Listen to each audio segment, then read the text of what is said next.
অনেকদিন পর আবার কাজ শুরু করলাম। এটি হচ্ছে প্রথম কাজটি Google Pixel 5 দিয়ে শুরু করব। তো এই ফোনটি মূলত যিনি নিয়ে এসেছেন উনি ঢাকা থেকে এসেছেন। আর এই ফোনটি উনি ইউজ করছিলেন। হঠাৎ করে ফোনটি দেখেন ফ্রিজ হয়ে আছে। মানে Google ম্যাপ ওপেন করে পকেটে রেখেছিলেন। আর উনি বের করে দেখেন যে স্ক্রিনটি ফ্রিজ হয়ে আছে, টাচ কাজ করছে না। ঠিক এমন অবস্থায় হঠাৎ করে দেখতে দেখতে ফোনটি স্ক্রিন ডার্ক হয়ে যায় এবং কি মনে হচ্ছে ফোনটি অন আছে, কিন্তু স্ক্রিনে কোনো লেখা লাইট কিচ্ছু নেই। এই অবস্থায় উনি কিন্তু আমার সাথে আগেই আমার ভিডিওগুলো দেখেছিলেন, যে কারণে উনি আমাকে হোয়াটসঅ্যাপে মেসেজ করেন এবং যোগাযোগ করে পরবর্তীতে আজকে সরাসরি চলে এসেছেন। আরেকটি বিষয় হচ্ছে যে উনি গুগল পিক্সেলের ফোনগুলো ব্যবহার করতে পছন্দ করেন। এর আগেও উনি পিক্সেল 5 5G যে ফোনটি আছে ওই ফোনটি ইউজ করতেন। আর সেই ফোনটিও একইভাবে কোনো এক সময় প্রবলেম হয়েছিল এবং সেই ফোনটি কিন্তু ঢাকা থেকে রিপেয়ার করার চেষ্টা করেছিলেন। আর সেই ফোনটি আসলে ভালোভাবে উনি রিপেয়ার করে সাকসেসফুলি ইউজ করতে পারেননি। যে কারণে উনি কিন্তু আর ঢাকাতে রিপেয়ার না করে ঢাকা থেকে আমার কাছে টাঙ্গাইলে এসেছেন। আর আমি চেষ্টা করব সুন্দরভাবে ফোনটা রিপেয়ার করতে। সবচেয়ে বড় কথা হচ্ছে যে এ ধরনের ফোনগুলো রিপেয়ার সাকসেসফুলি হওয়া এটি একটু টাফ হয়ে থাকে। কারণ গুগলের ফোনগুলোতে অনেক ঝুঁকি থাকে, কাজ করতে গিয়ে অনেক সময় আনসাকসেস হতে পারে। যদিও আলহামদুলিল্লাহ এই ধরনের ফোন অসংখ্য ফোন আমি রিপেয়ার করেছি সাকসেসফুলি। তো যদি ফ্রেশ কন্ডিশনে থাকে তাহলে এগুলো মিস হয় না। তো ওনাকে আমি আশ্বস্ত করেছিলাম, উনি এসেছেন সরাসরি এবং কি এবার হচ্ছে প্র্যাকটিক্যালি কাজের পালা এবং কাজে কর্মে এবং কথায় সেটা মিল থাকতে হবে। তো আমি চেষ্টা করব যে সুন্দরভাবে কাজটি করার। আমি কিন্তু আমার ডেস্কটা একটু আপডেট করেছি। আমি যেখানে বসে কাজ করি একদম সিকিউর একটি জায়গায়, যেখানে কোনো ঝামেলা নেই, নিরিবিলি নিরাপদে কাজ করতে পারি এরকম একটি পরিবেশ তৈরি করেছি এবং সে কারণেই কিন্তু আমার কয়েকদিন কাজ টোটালি বন্ধ ছিল। তো অনেকগুলো কাজ অলরেডি কিন্তু জমে আছে যেগুলো একে একে করতে হবে। আর যারা ফোন পাঠিয়েছেন তাদেরকে বলবো যে একটু ধৈর্য ধরে অপেক্ষা করুন এবং আমার সাথে হোয়াটসঅ্যাপে যোগাযোগ রাখবেন। তো এখন যে ফোনটির কাজ করছি এটি হচ্ছে Google Pixel 5, বর্তমানে ডেড অবস্থায় আছে। আর এই ফোনগুলোতে সিপিইউ থেকে সমস্যা হয়। দুটি প্রবলেম হতে পারে, একদম সরাসরি ডেড হতে পারে অথবা স্ক্রিন ডার্ক হয়ে যেতে পারে। আর খুব অল্প সংখ্যক ফোনে আমরা দেখেছি যেগুলো রিস্টার্ট করে, এ ধরনের সমস্যাও হতে পারে। সো এই ফোনগুলো যখনই এই ধরনের সমস্যা হবে তখনই আপনার একজন এক্সপার্ট দিয়ে সিপিইউটা রিভলভ করে নিলে আশা করা যায় সেই ফোনটি ফিক্স হয়ে যাবে এবং আগের মতো ইউজ করতে পারবেন। তো Google Pixel 5 যে ফোনটি রয়েছে সেই ফোনটিতে প্রচুর প্রবলেম দেখা দিয়েছে। কিন্তু Google Pixel 5 এই মডেলটিতে খুব সচরাচর প্রবলেমটি আমরা পাইনি। যদিও এই প্রবলেমগুলো আমি অনেকগুলো ভিডিও করেছি বা কাজ করেছি, কিন্তু এই মডেলটিতে খুব কম প্রবলেম হয়েছে। তো এরপরেও যদি প্রবলেম হয়, কারণ চিপগুলোও কিন্তু সেম, মানে যে আইসি সিপিইউটি ব্যবহার করা হয়েছে, এই যে সিপিইউটি আমি রিমুভ করলাম, এই সিপিইউটি কিন্তু পিক্সেল 5 এবং 5 দুটিতেই একই। বাট এই দুটি ফোনের বিল্ড কোয়ালিটি একটু আলাদা, যে কারণে কিন্তু একটু এই ফোনটিতে প্রবলেম কম হয়েছে। তো যা হোক, আমরা সিপিইউ রিমুভ করে নিয়েছি। এবার আমি চেষ্টা করব সুন্দরভাবে ক্লিন করার জন্য, কারণ এখানে প্রচুর পরিমাণে হার্ড গ্লু থাকে এবং কি ক্লিন করে আইসিটি রিভলভ করে সুন্দরভাবে আবার এই ফোনটি অ্যাসেম্বল করে ফোনটি ওনার হাতে তুলে দেওয়ার চেষ্টা করব।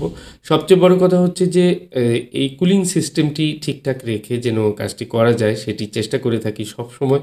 আপনারা জানেন যারা আমার পুরনো ভিডিওগুলো দেখেছেন, কারণ প্রসেসরের কাজগুলো বা সিপিইউ রিলেটেড এই কাজগুলো যখন শুরু হয় তখন থেকে আমি কাজ করছি, যে কারণে অসংখ্য ফোনে কাজ করার সুযোগ পেয়েছি এবং আমার এই ধরনের রিলেটেড যে ভিডিওগুলো এগুলো সার্চ করলে কিন্তু আমার ভিডিওতে আপনারা পেয়ে যাবেন অনেক ভিডিও, বা আমার চ্যানেলে পেয়ে যাবেন। তো এখন বর্তমানে আমি দুটি সেগমেন্টে আলাদা আলাদাভাবে কাজ শুরু করছি এবং কি বিভিন্ন মডেল বিভিন্ন ফোনের বিভিন্ন প্রবলেম হয়ে থাকে, সেই প্রবলেমগুলোর কাজগুলো অনেকেই করাতে চান।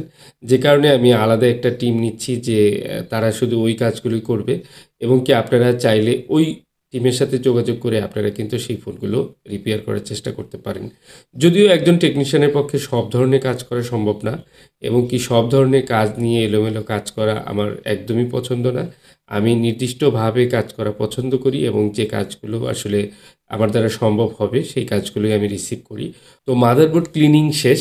আমি মাদারবোর্ডের যে বলগুলো রয়েছে সেগুলো কিন্তু খুব সুন্দরভাবে ধীরে ধীরে পরিষ্কার করে নিয়েছি এবং কি এটা কিন্তু খুবই দরকারি যে আপনার পরিষ্কার যদি সুন্দর না হয় তাহলে কিন্তু প্রসেসরটি সেখানে বসবে না। একটু আধটু আঠা লেগে থাকার কারণেও অনেক সময় সমস্যা হয়। এবং ক্লিনভাবে সুন্দরভাবে একটি কাজ করতে পারলে কাজটি কিন্তু দীর্ঘদিন ফোনটি কিন্তু চলবে।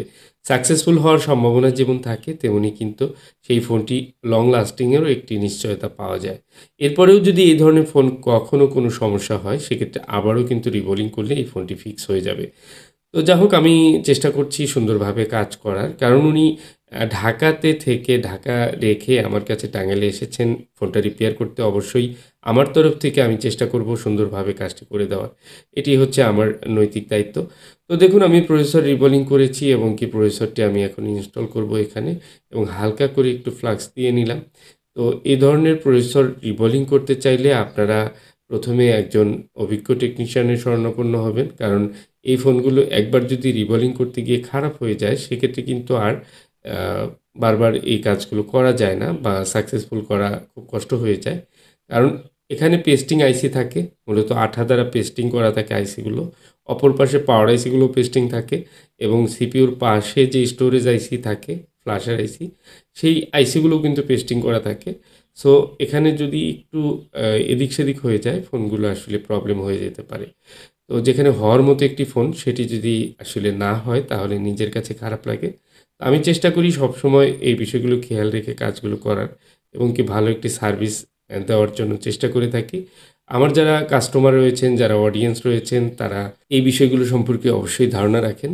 আর আমি যেহেতু অনেক ভিডিও শেয়ার করেছি, আসলে একই টাইপের ভিডিও বারবার শেয়ার করতে নিজের কাছেও খারাপ লাগে, আপনাদের কাছেও হয়তো খারাপ লাগে। বাট এখানে আসলে যে কাজগুলো আমি করি, এই কাজগুলো সম্পর্কেই কিন্তু ধারণা দেওয়ার চেষ্টা করে থাকি। এর বাইরে আসলে তেমন কিছু বলার নেই আমার কাছে। তো যাই হোক আমি প্রসেসরটি রিবোলিং করে ইনস্টল করেছি এবং কি আগের মতো যেখানে যেভাবে আপনার থার্মাল প্যাডগুলো ছিল, আমি চেষ্টা করব সেইভাবে থার্মাল প্যাডগুলো দিয়ে র‍্যাপিং করে দিতে। কারণ হচ্ছে যে কোম্পানি যেভাবে কুলিং সিস্টেমটি এখানে দিয়েছিল, মানে ঠান্ডা রাখার জন্য যা, যা ব্যবহার করেছিল সেভাবে আমি সেগুলো দেওয়ার চেষ্টা করব। অনেক সময় এগুলো খারাপ হয়ে যায়, এগুলো নষ্ট হয়ে গেলে আমরা কিন্তু আমাদের যে থার্মাল পেস্ট রয়েছে সেগুলো দিয়ে থাকি। তো আমি সুন্দরভাবে এগুলো বসিয়ে দিলাম এবং এই ফোনটি আমি প্রথমে চেক করে নেব যে ফোনটি অন হয় কিনা। কারণ সবচেয়ে গুরুত্বপূর্ণ বিষয় যেটি যে ফোনটি অন হওয়াটা, ফোন অন হলে তারপর কিন্তু আমরা পরবর্তী স্টেপে যেতে পারবো। আমি প্রথমে একটু চার্জ দিয়ে চেক করে নিলাম এবং দেখুন ব্যাটারির লোগো এসেছে এবং চার্জিং পার্সেন্টেজ ৮২% চার্জ রয়েছে। তো যথেষ্ট চার্জ রয়েছে। আমি একটু ফিটিং করতে দিলাম এবং ফিটিং হয়ে গেছে। তো ফিটিং হওয়ার পর ফোনটি একদম পারফেক্টভাবে কাজ করছে। আমি চেষ্টা করেছি সুন্দরভাবে কাজটি করার। আপনাদের কাছে কাজটি কেমন লেগেছে মতামত দিবেন। অনেকদিন পর ভিডিও আবার শুরু করেছি।